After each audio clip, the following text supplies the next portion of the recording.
오늘 이호경 형제님은 부산 구덕교회 집회차 자매님과 이렇게 가셨고요. 안동에 오늘 침례식이 있습니다. 안동교회 오랜 동안 이렇게 침례식이 없었는데 그래서 추영님께서 일정이 없으셨지만 이렇게 침례식 차 가시게 되신 것 같습니다. 5월 달에 많이 성도님들이 바쁘시고 또 울산에 특히 태화강 국가정원에 꽃이 많이 피어서 외부에 손님들도 많이 오고 지지난주 이렇게 소풍들 다녀오셨죠. 저는 지난주에 이렇게 경주 교회를 다녀왔습니다. 경주 교회에 가면은 가족적인 분위기죠. 몇십 명 이렇게 적은 성도님들이 모이셔서 이 형제님들이 한 10분 정도 이렇게 계시기 때문에 전원 다 이렇게 예배에 동참하세요. 그게 좀 특징 중에 하나인 것 같아요. 그래서 이렇게 인원이 많으면은 이렇게 시선도 분산되고 또 우리 성도님들도 삶도 다양하고 그래서 이 말씀을 전하는 분들이 고심을 많이 해요. 저희 교회가 성도님들이 잘 아시는 것처럼 저희들은 하나님의 진리의 말씀을 따라서 최선을 다해서 섬기고자 하는 그러한 하나님의 사람들 무리들이라 이렇게 할 수 있죠. 그래서 많은 특징 중에 하나가 뭐냐면 이 강단이 오픈되어 있어요. 물론 무질서하게 아무나 이 강단을 사용할 수 있는 것은 아니지만 그래서 우리 형제님들이 매주일 이렇게 돌아가면서 말씀을 전하는데 듣는 성도님들의 입장에서는 다양한 말씀을 들어서 좋을 수도 있지만 또 일괄성이 없을 수가 있거든요. 그래서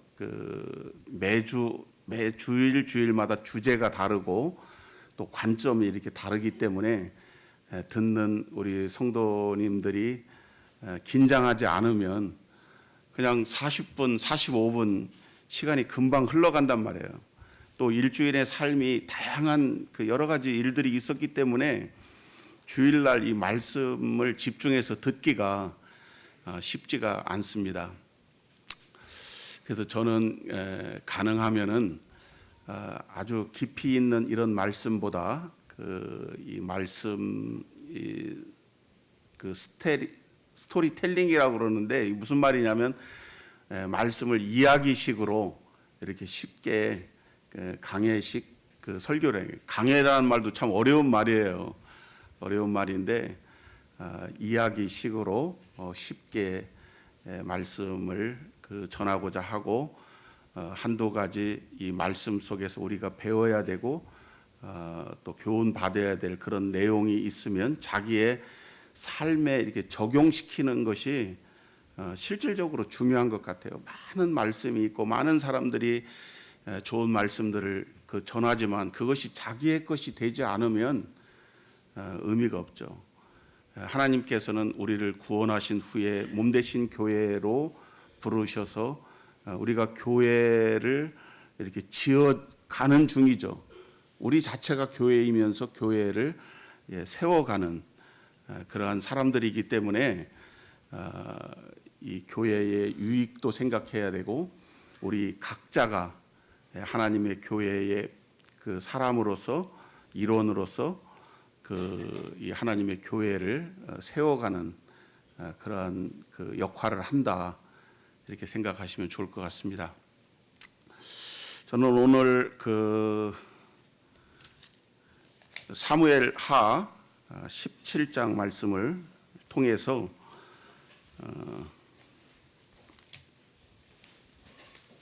사무엘하 17장을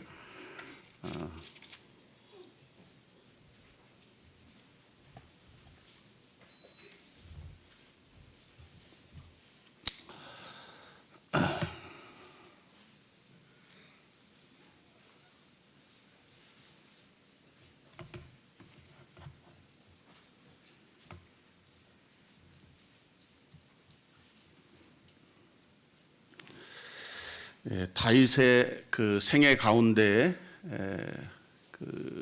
이 전과 후라고 할 수 있는 전환점이 되는 그러한 그 아주 중요한 사건이 이 밧세바 사건입니다. 저도 그렇고 우리 형제 자매님들도 내가 주님 안에서 신앙생활을 한 지 1년 됐다, 10년 됐다, 뭐 20년, 30년, 40년, 50년 이렇게 됐다 하더라도 아주 그 중요한 그 신앙의 그 전환점, 계기가 될 수가 있을 겁니다. 어떤 분들은 뭐 직업을 통해서, 뭐 결혼을 통해서, 또 어떠한 그 다양한 그 사건들이 있죠. 그래서 그 다윗은 70살을 살았어요. 그때 당시로는 이제 장수한 편인데 그 중에 그 40년을 왕으로 지냈죠. 헤브론에서 7년, 예루살렘에서 33년 이렇게 그 왕으로 지냈는데 그가 골리앗을 그 물맷돌 5개로 쓰러뜨린 그러한 그 소년 영웅이었죠. 그 이후로 사울 왕의 눈에 띄어서 그 사울 왕의 사위가 됐을 뿐만이 아니라 미움을 받고 죽음에 몰리는 그러한 삶을 10년 정도 이렇게 광야에서 쫓기는 도망자의 신세를 그러한 생활을 했습니다. 그래서 천신만고 끝에 그가 30살에 그 헤브론에서 이제 왕이 됐었습니다. 왕으로 이렇게 세워지게 되었습니다. 그때 당시는 그 북이스라엘과 남유다로 이렇게 그 12지파가 분포되어서 생활을 하고 있었을 때인데 이 다윗이 헤브론에서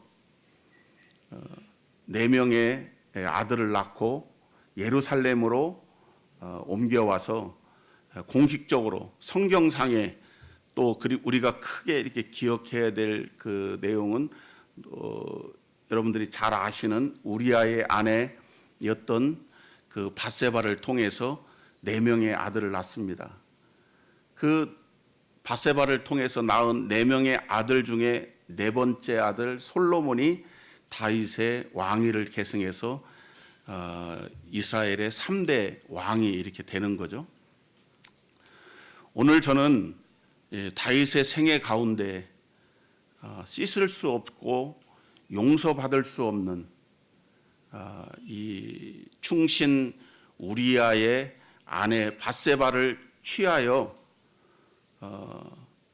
우리아를 그 죽음에 몰리게 하는, 죽게 만드는 왕으로서 또 한 인간으로서 자기를 믿고 따르는 그 충신을 그렇게 끔찍하게 살인 교사를 한 다윗의 생애를 통해서 그가 어떻게 하나님 앞에 그의 믿음이 회복되고 그가 하나님 앞에서 왕으로서 이렇게 살아갈 수 있었는지, 또 이 사건을 통해서 우리는 성경에서 하나님이 말씀하시고자 하는 그러한 교훈이 무엇인지 그 부분에 대해서 좀 생각을 해보고자 합니다.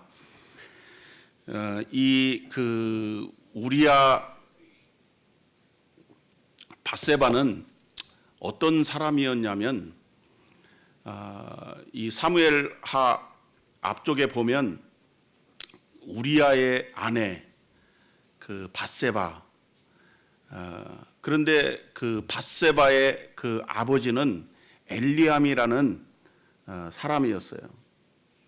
엘리암은 이 다윗의 37인의 용사 중에 한 명이었습니다.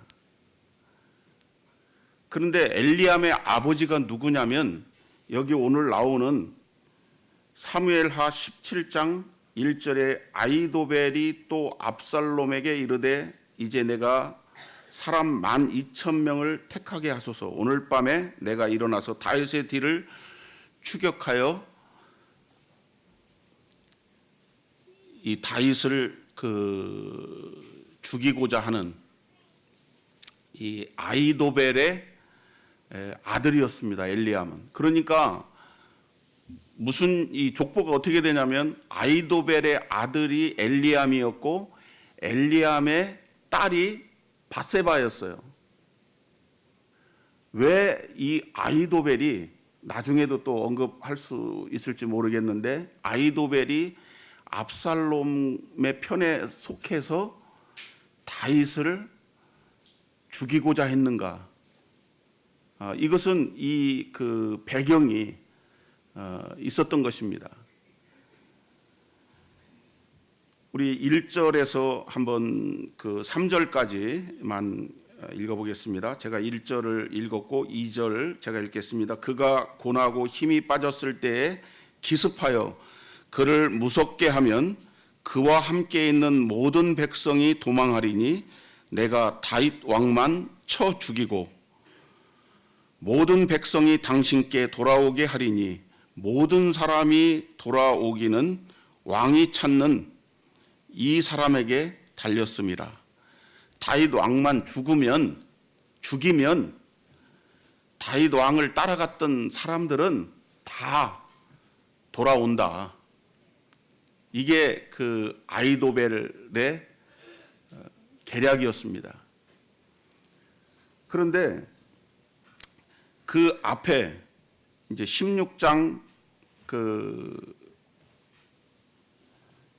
20절에 보면 압살롬이 반란을 일으켜서 예루살렘 성을 정복하고 다윗이 허겁지겁 도망을 가요. 그때 이제 압살롬이 아히도벨에게 이렇게 말합니다. 너는 어떻게 행할 계략을 우리에게 가르치라 하니 아히도벨이 압살롬에게 이르되 왕의 아버지가 남겨두어 왕궁을 지키게 한 후궁들과 더불어 동침하소서. 그리하면 왕과 함께 있는 모든 사람의 힘이 더욱 강하여 지리이다 하니라. 그래서 압살롬이 백주 대낮에 사람들을 앞에서 이 후궁들과 더불어 동침하게 됩니다. 이 아히도벨은 어떤 사람이냐면 16장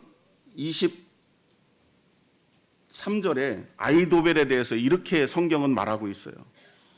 그때 아히도벨이 베푸는 계략은 사람이 하나님께 물어서 받은 말씀과 같은 것이라. 아히도벨의 모든 계략은 다윗에게나 압살롬에게나 그와 같이 여겨졌더라. 일찍이 이 아히도벨은 다윗의 모사, 마치 제갈공명과 같은 사람이었어요. 어느 정도냐? 성경은 아히도벨이 하나님께 물어서 받은 말씀과 같은 것이다. 하나님의 마음속에 들어갔다가 나올 정도로 하나님의 뜻, 하나님의 소원, 하나님께서 이 일에 대해서 어떻게 생각하시는지에 대해서 하나님께 물어서 알 수 있다는 거예요. 하나님께 물으면 하나님으로부터 응답을 받는. 그래서 다윗이나 압살롬이나 아히도벨이 말하는 것은 곧 하나님이 말씀하시는 것이다, 이렇게 생각할 정도였다라는 것이죠. 그래서 이제 앞에 보면 이 다윗이 아히도벨이 압살롬 편으로 갔다라는 그 말을 듣는 순간 뒤도 돌아보지 않고 도망을 나옵니다. 왜? 아히도벨이 어떤 사람인가를 알기 때문이에요. 이거는 압살롬하고 왕궁에서 피를 흘리는 전쟁을 해봐야 질 것이 뻔하다. 왜? 아히도벨이 압살롬 편에 갔기 때문에. 다윗은 왜 아히도벨이 압살롬 편으로 갔는지 아는 것이에요.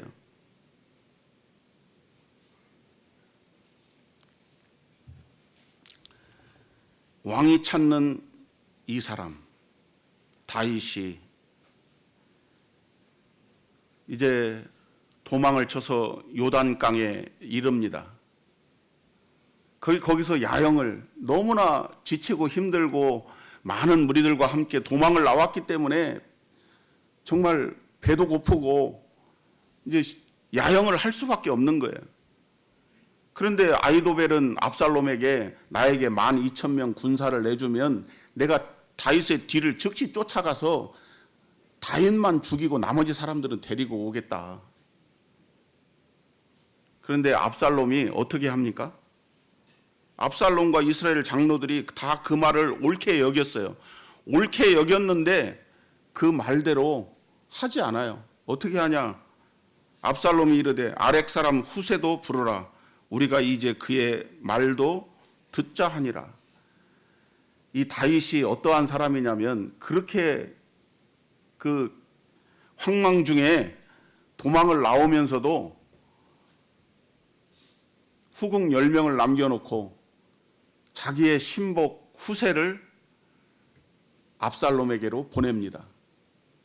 그러니까 후세와 아히도벨은 다윗이 전쟁을 하면 백전백승하는 그러한 전쟁의 승리의 이 핵심 참모들이었단 말이에요. 그러니까 압살롬은 아히도벨도 자기 편으로 오지 후세도 남아서 후세가 말한 것이 이제 이 앞에 나오는데 나는 당신을 위해서 다윗을 버렸다. 당신만 따르겠다. 이렇게 나오니까 후세의 말도 들어보자 한 거예요. 후세의 말은 어떻습니까? 아히도벨의 생각도 옳지만 생각해봐라. 당신의 아버지 다윗이 어떤 사람이냐? 그는 전쟁에 능한 사람이고 지략가고 당신이 즉시 쫓아와서 공격할 거를 믿고 매복을 하였다가 우리 중에 누구라도 다치거나 죽거나 하면 사람들이 뭐라고 말하겠냐? 압살롬의 사람들이 죽었다. 반역에 실패했다 하지 않겠냐? 그러니 우리가 정비를 하여서 제대로 공격을 해갖고 사람들이 보는 앞에서 다윗의 사람들과 다윗을 진멸하자. 이렇게 훈수를 둔 거예요. 그런데 이 압살롬은 그 말을 좋게 여겼어요. 왜 좋게 여겼냐? 이 압살롬이 어떤 사람이냐면은 이 14장 25절에 보면 온 이스라엘 가운데서 압살롬같이 아름다움으로 크게 칭찬받는 자가 없었으니 그는 발바닥부터 정수리까지 흠이 없음이라. 우리 중에 발바닥부터 정수리까지 흠이 없는 사람이 있겠어요? 이 압살롬의 교만, 허영심, 자만심,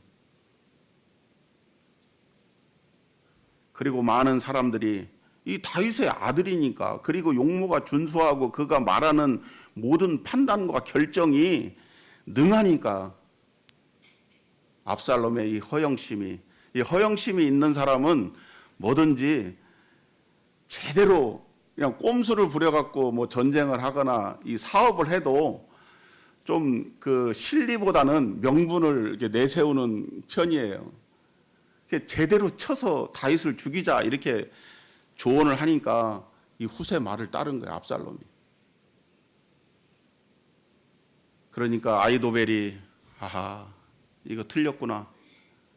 그래서 그가 한 예루살렘에서 5km 정도 떨어진 길로라는 그 고향, 엘리암, 아히도벨의 고향이거든요. 거기에 가서 집을 다 정리하고 목을 매달아 죽습니다. 근데 여기에서 이 그 사무엘 하에서 그 우리가 다윗의 이 밧세바 사건을 통해서 주목해 봐야 될 점은 뭐냐면 다윗의 이 범죄로 인해서 이 죄가 어떻게 잉태하고 자라는지를 보여주고 있다고 하는 것입니다. 다윗이 우리아 밧세바를 취하기 위하여 우리아를 죽였어요. 그로 말미암아 아히도벨이 어떻게 엘리암도 마찬가지고 우리 가문이 어떻게 다윗을 위하여 충성했는데 돌아온 결과는 이거란 말이냐. 이를 갈지 않았겠어요? 그러니까 호시탐탐 아히도벨의 마음 가운데 어떻게 하면 언젠가는 내가 이 다윗을 죽이고 말겠다. 그리고 압살롬도 다윗이 헤브론에서 낳은 아들 가운데 넷째 아들입니다. 큰 아들 암논이 있었는데 첫째 아들이에요. 그냥 그대로 가면 암논은 다윗 왕위를 계승할 사람이었어요. 그런데 같은 배에서 난 압살롬의 누이 다말이 있었단 말이에요. 너무나 예쁜 여인이었어요. 그러니까 그 암논이 자기 누이인데 이 암논이 다말을 취하죠. 그러니까 압살롬이 어떻게 했습니까? 암논을 죽인 거예요. 그래서 아버지의 노염을 받아서 도망을 칩니다. 왕궁으로 오지를 못해요. 근데 어찌 천신만고 끝에 다시 왕궁으로 돌아오게 되었지만 자기가 생각할 때 내가 내 형제를 죽였고 아버지의 미움을 받는데, 그리고 아버지 다윗은 밧세바만 사랑하고 밧세바에서 낳은 자식 중에 누가 솔로몬이 총명하고 지혜가 뛰어나니까 언젠가는 쟤한테 왕위를 뺏기지 않겠냐. 아버지는 이제 나이가 많고 이때 당시가 추정컨대 다윗이 70생애 중에서 60 초반 정도 되지 않았겠나 이렇게 이제 보고 있는데, 아버지 이제 살 날도 얼마 남지 않았고 이 장수들이 전쟁에 나가면 다 이기는데 다윗은 같이 전쟁에 참여하고 싶은 거예요. 그런데 못 나가게 하는 거라. 주여, 당신은 그냥 왕궁에서 편히 쉬소서. 우리가 나가서 전쟁을 대신하리라. 그러니까 다윗이 할 일이 없으니까 왕궁을 거닐다가 그 밧세바를 본 거예요.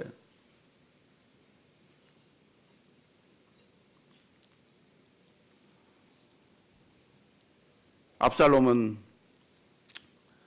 반역의 빌미를 잡고 마침내는 반역을 하게 됩니다. 아히도벨이 그 반역에 동참한 것이 아니라 어쩌면 압살롬을 사주했을 수도 있어요. 상황이 그렇게 가도록. 그런데 거기에 지금 한 수를 더 떠서 있을 수 없는, 할 수 없는 자기 어머니와 같은 그 후궁들을 사람들이 보는 백주 대낮에 그것도 10명이나 그 아들 압살롬이 취하게 만드는 죄는 점점 암세포처럼 증폭하고 증식돼 간다라는 것이에요. 우리가 어쩌다가 한번 실수할 수 있고 죄를 지을 수 있어요. 근데 죄는 아예 싹수를 자르지 않으면 이렇게 갑니다. 제가 성경을 시간상 다 찾아보지 못하지만 어떻게 됩니까? 그래서 결국은 나중에 이제 보면 이 압살롬이 반란에 성공한 것 같지만 다 이 후세가 인편을 통해서 다윗에게 이 정보를 보내요. 빨리 요단을 건너라. 요단을 그 다음 새벽같이 건너가요. 그리고 압살롬은 정비해서 제대로 이제 다윗을 치기 위해서 공격을 하지만 전쟁에 능한 다윗이, 그리고 왕궁에서 예루살렘에서 쫓겨난 다윗의 사람들이 죽기 살기로 싸우지 않았겠어요? 그래서 그가 압살롬이 자랑하는 그 머리채가 수풀에 걸려서 요압이 창으로 이 압살롬을 죽이죠. 아히도벨은 어떻게 됐습니까?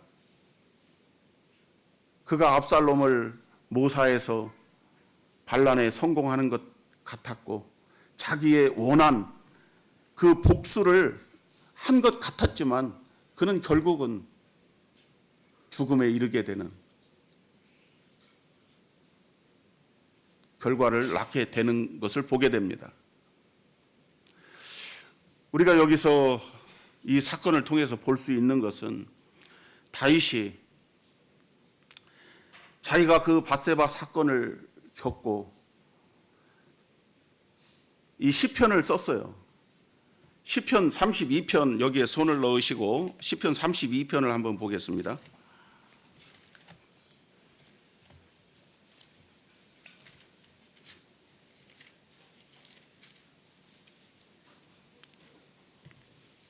시편 32편 허물의 사함을 받고 자신의 죄가 가리워진 자는 복이 있도다. 마음에 간사함이 없고 여호와께 정죄를 당하지 아니하는 자는 복이 있도다.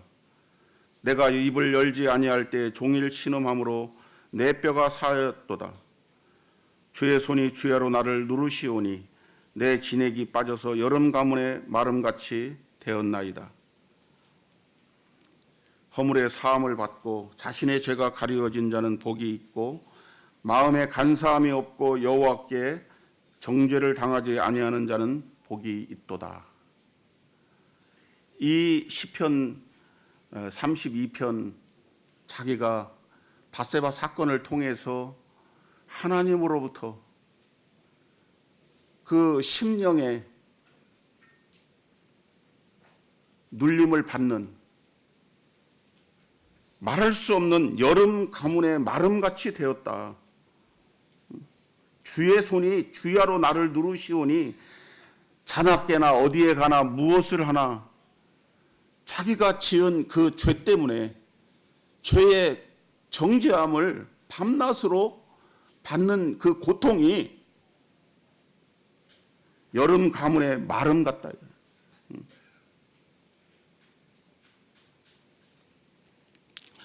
내가 이르기를 내 허물을 여호와께 자복하리라 하고 주께 내 죄를 아뢰고 내 죄악을 숨기지 아니하였더니 곧 주께서 내 죄악을 사하셨나이다. 다윗은 이렇게 고백합니다. 그가 하나님 앞에 죄를 자백하니 자기 죄가 하나님으로부터 사함받았다라고 하는 하나님의 용서의 응답을 받았어요. 그럼에도 불구하고 이 다윗의 생애를 통해서 우리가 볼 수 있는 것은 하나님은 이 죄를 통해서 결국은 사망에 이르게 하는 다윗 집안의 그 말할 수 없는 형제간의 죽음, 다윗의 아들로부터 아버지가 버림받고 배반받고 자기의 충신, 자기를 위해서 목숨을 걸고 싸웠던 사람들로부터 배신을 당하는 그 아픔을 겪었다고 하는 것입니다.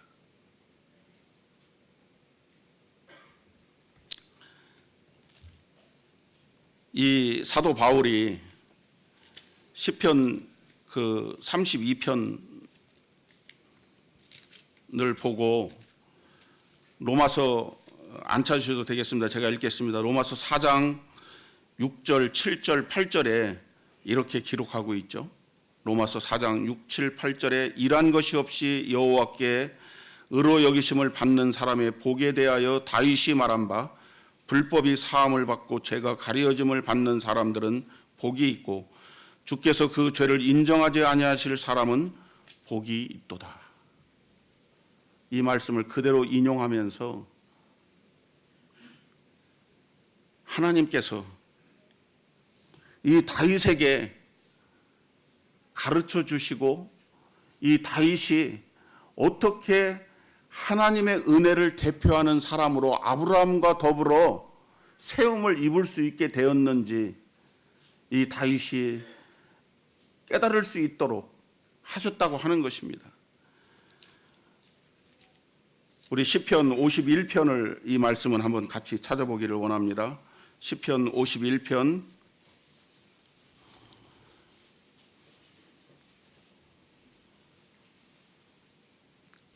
17절만 읽겠습니다. 성도님들이 16절, 17절을 같이 보시고 17절을 제가 읽겠습니다. 하나님께서 구하시는 제사는 상한 심령이라. 하나님이여 상하고 통회하는 마음을 주께서 멸시하지 아니하시리이다. 다윗이 아히도벨이 자살하고 압살롬이 죽었다는 소식을 들었습니다. 저 같으면 어떻게 했을까? 우리 형제님들 같았으면 어떻게 했겠어요? 괘씸한 놈, 잘됐다.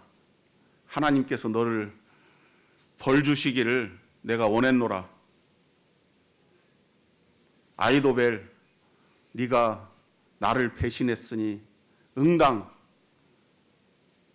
벌을 받지 않겠냐. 그런데 다윗은 제가 표현한 표현보다는 훨씬 더 강도가 센 표현을 우리 경상도 사나이들은 하겠죠. 제가 표현을 잘 못하겠어요. 아마 저주하고 욕하지 않았겠나.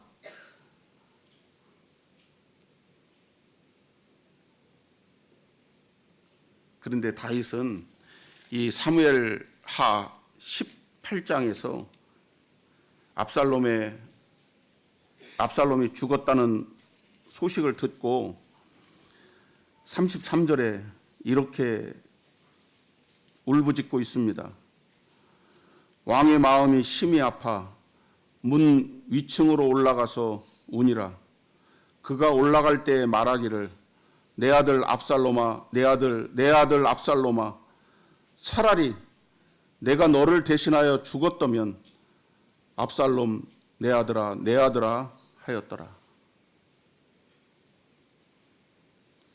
우리는 이게 아비의 마음이라고 생각할 수 있지만 다윗은 하나님 앞에서 자기를 발견한 거예요. 우리가 다윗 하면은 골리앗 사건을 생각하죠. 아까 말씀드렸듯이 물맷돌 5개로 이 골리앗, 아무도 대적할 수 없는 이스라엘을 멸망으로부터 구한 소년 영웅 다윗.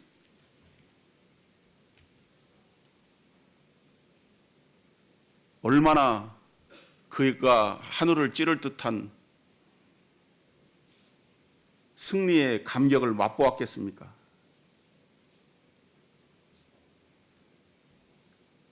어쩌면 다윗의 생애 중에서 그때의 다윗의 그 영적인 상태는 어린아이, 철부지 같은 그런 시절이 아니었겠어요. 그가 광야에서 10년 사울에게 쫓겨다니면서 무엇을 배웠습니까? 수많은 시편을 썼죠.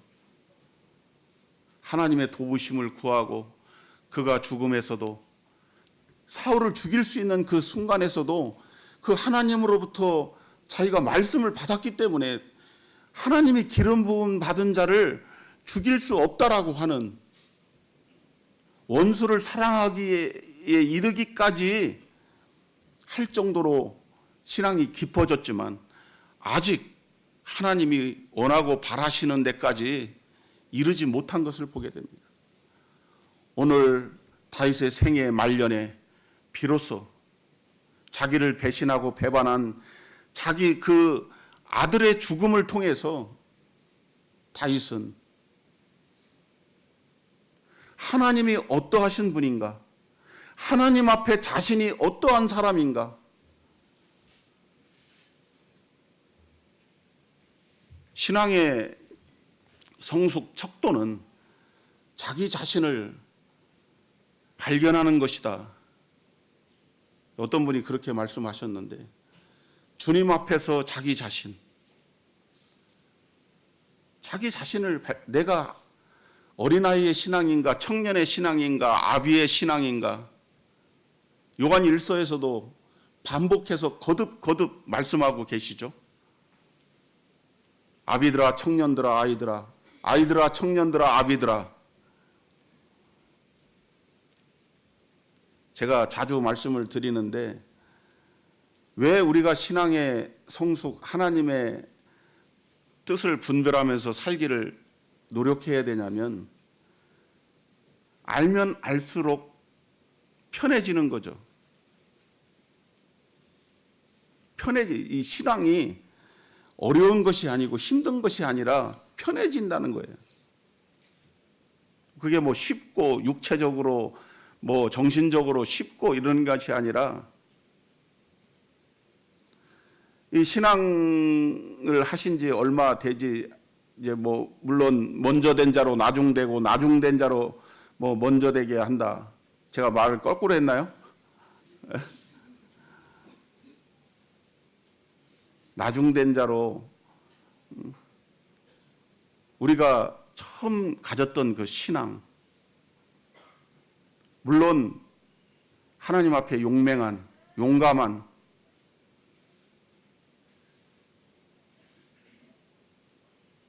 그래서 많은 사람들이 주를 쫓아가겠다고 같은 선에서 출발을 합니다. 하지만 마라톤 경주를 해보면 그렇게 많은 사람들이 끝까지 완주를 못하는 걸 보게 돼요. 우리들 가운데에도 그렇죠. 여기 계신 성도님들보다 구원받고 떠나간 사람들이 아마 조금 제가 확 과장돼서 말씀드리면 한 10배는 넘을 거예요.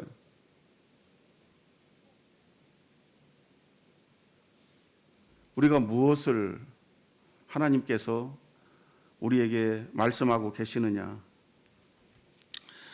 하나님이 구하시는 제사는 상한 심령이라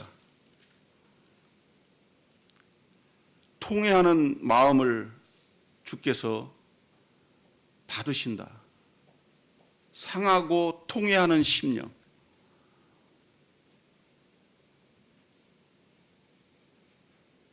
번제를 기뻐하심보다 상하고 통회하는 이 회개의 심령이 우리에게 날마다 필요한 줄 압니다. 다윗은 이 밧세바 사건을 통해서 자신의 죄를 정말 깊이 통렬하게 통회하고 자복했습니다. 자기 아들의 이 폐륜에 맞서지 않았어요.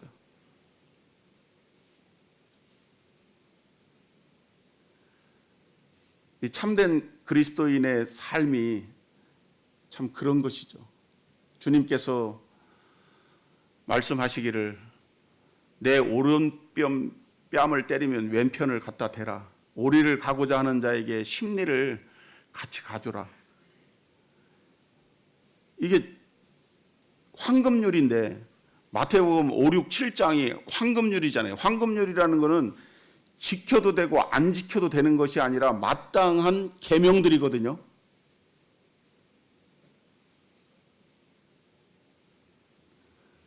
이 삭개오는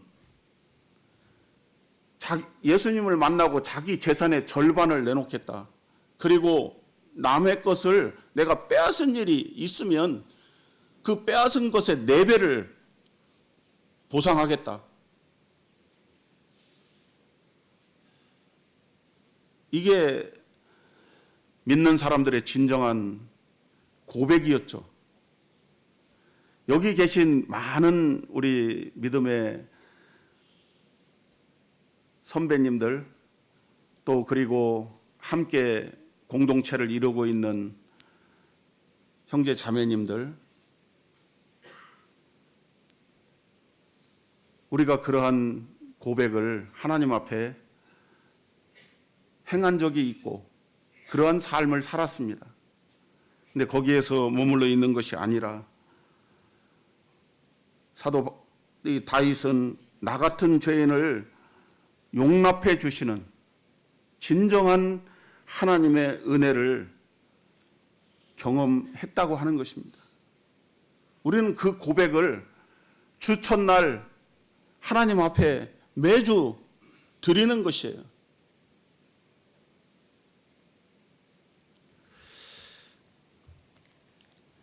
우리 찬송가 305장 이 찬양 한번 불러보겠습니다. 나 같은 죄인 살리신.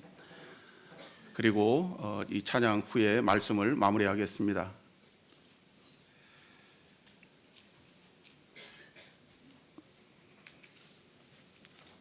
한국 찬송가 305장입니다.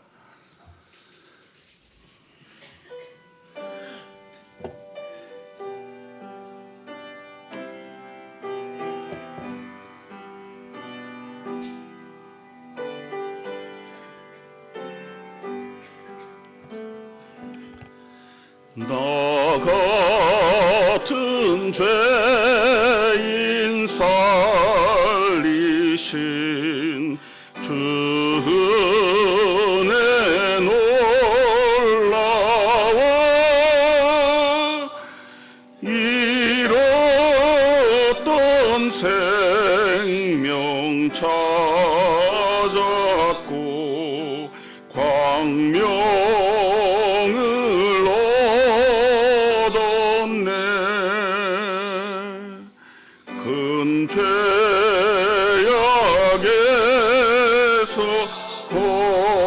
건지신 그 은혜 고마워.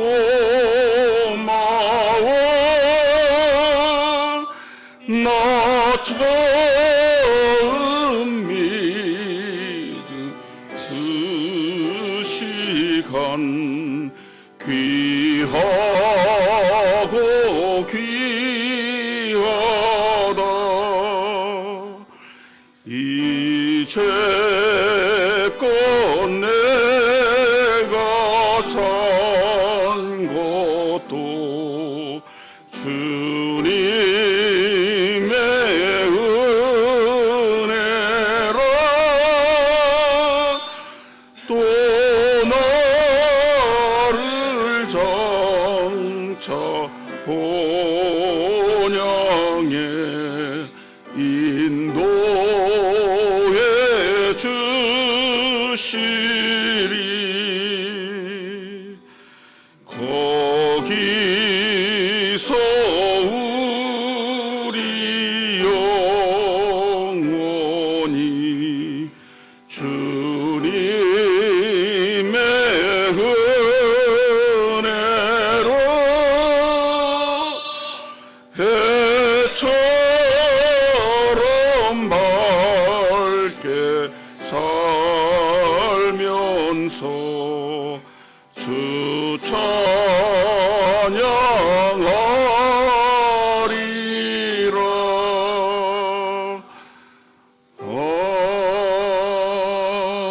아멘.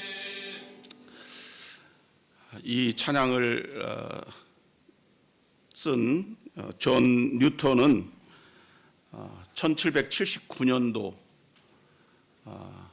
그가 7살 때 어머니를 잃고 거칠고 난폭한 그러한 그 청소년기를 보내다가 그가 노예선의 노예들을 팔고 사는 그러한 일에 가담해서 더욱더 거친 그러한 그 삶을 살다가 그가 어느 날 하나님을 발견했습니다. 나 같은 죄인 살리신 주 은혜가 놀라와 잃었던 생명 찾았고 광명을 얻었네. 큰 죄악에서 건지신 주 은혜 고마워. 나 처음 믿은 그 시간 귀하고 귀하다. 어떤 분들이 우리의 예배에 이렇게 참석을 해보면 같은 말을 또 하고 같은 말을 또 하고, 이 사람들은 왜 똑같은 말을 이렇게 계속 되풀이하고 반복하는가? 우리가 주님의 은혜를 생각해 보면 마치 샘물처럼 캐고 캐내도 마르지 않는 깊은 옹달샘처럼 우리가 그 은혜와 깊이를 다 헤아려 알 수 없다고 하는 것입니다. 우리가 주님의 은혜를 아는 것만큼, 보이는 것만큼, 눈을 뜬 것만큼 섬기게 되어 있습니다. 다윗이 자기를 배신하고 패륜을 저지른 그 아들을, 내 아들 압살롬아, 내 아들 압살롬아, 차라리 내가 너를 대신하여 죽었더라면 좋았을 뻔하였다. 압살롬 내 아들아, 내 아들아. 이것이 진정 하나님의 은혜가 무엇인지를 깨달은 사람의 참된 고백일 것입니다. 참, 우리가 손줄로 알거든 넘어질까 조심하라. 주님이 부르신 그 부름의 표대를 향해서 나아가는, 이제 머지않아서, 정말로 머지않아서 주님께서 곧 오십니다. 우리의 아픔과 상처와 눈의 눈물과 우리의 힘든 고통, 아픔, 다툼, 질투, 허영심, 분노, 좌절,